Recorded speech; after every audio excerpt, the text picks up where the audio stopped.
So, Jacob, you're the diocesan coordinator in Mara Diocese. Tell us how Rooted in Jesus is working in your diocese. Rooted in Jesus is working well in my diocese. We have already planted several groups in the diocese. There are almost 75. 75? 75 groups Okay. in the diocese. Even at the moment, when I was coming here, I left some groups. They are going to start as soon as possible. I think last Sunday we started almost 5 mother groups. That means now we have almost 8 groups in the diocese. And they are meeting right away according to how we planned the diocese. They are meeting, and most of them have completed their first book and the second, and some of them are doing 3. But in reality, Rooted in Jesus is not. But you have some challenges, I think. Tell us about Yes, those. we have some challenges which facing Rooted in Jesus in the diocese. Some of them are the distance from where I'm living, or where I'm living to reach the parishes is a long distance. Sometimes it takes almost 6 hours. Some of the time it takes up to 8 hours to reach some parishes. So this hinder the program of meeting groups as a coordinator. I find difficult to travel that long, and that is one of some challenges which facing us. And most of our people are farmers, and you find them. Sometimes they are in the church, sometimes they are going to the farm, and when they are there, they cannot meet in the groups because they are away from the parish.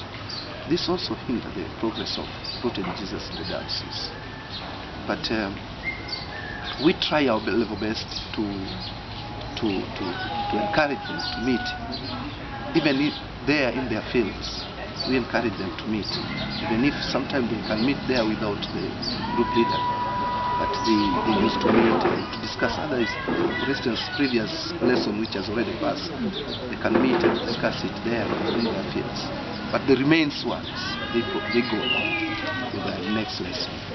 This also causes to be a gap between the groups. You find others have do repetition on the lessons which they have already passed on, but others they go on. So this also causes a lot of problems. So is there a testimony, a story of how God has helped you you'd like to share with us, Jacob? Yes. When I looked at the church in Mara from its starting point, it was weak for some time back. And when we introduced Rooted in Jesus in the diocese, many people were not able to lead services in the church, even to preach in the church. But through Rooted in Jesus, nowadays, many people can preach the gospel. Their confidence with stand in front of people and preach the gospel, and even to lead services in the parish. They are able even now to give testimony to others about how they live with Christianity, and this is good because through that way they invite many people. They spread the gospel to other people who are non-Christians. And this is good because it helps the church to grow. That is one. But even within themselves, you find this time they can sit together and share the gospel without any pastor, without church leaders, without anybody. But they can sit themselves as a Christian and give each other testimony about their lives. And this is good for the growth of the church, because when they give testimony to somebody, when they use that method to help each other, it helps others who are outside them to hear the word of God. And we have a lot of things which you can say about it, but those are some few which I can say. we have testimony from themselves when we are visiting the groups.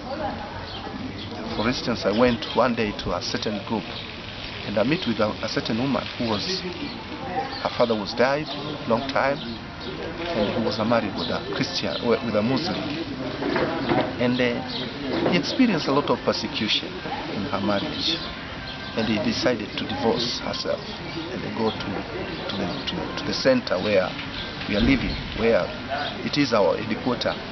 And when we are going to introduce Root in Jesus there, we found that woman somewhere where she was in a, let's say, dilemma of what to do with her faith. And when he had the group meeting there, she came to join them. And then she started, after hearing the word of God and hearing testimony from others, she decided to become a Christian. And now she's a strong Christian who preached the gospel. And that is the product of, which we can say, product of Root in Jesus growth in our area. Great, thank you very much indeed. So, Jacob, what's your vision for Rooted in Jesus in your diocese? Yes, we have plans of establishing, starting program in our Bible school, which has already taken place, but we still need to put emphasis on some issues.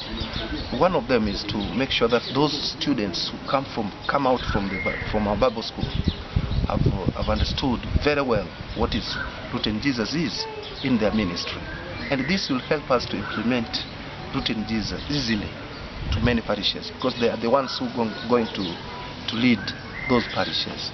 If they would understand well what Root in Jesus is, it means that they are going to help us. And that is one of our vision in our diocese. The second one is to make sure that we persuade the leadership in our diocese to make these books as a tool of training those who are taking confirmation and baptism in our diocese, because we found that in the church today there is no any book, any program which used to train our Christians. But if they will understand and they agree to take these books, it will help them to train other people, to train Christians when they are going for ordination and when they are for confirmation and where they are going for baptism. I think those are our future plans in the diocese. That's wonderful.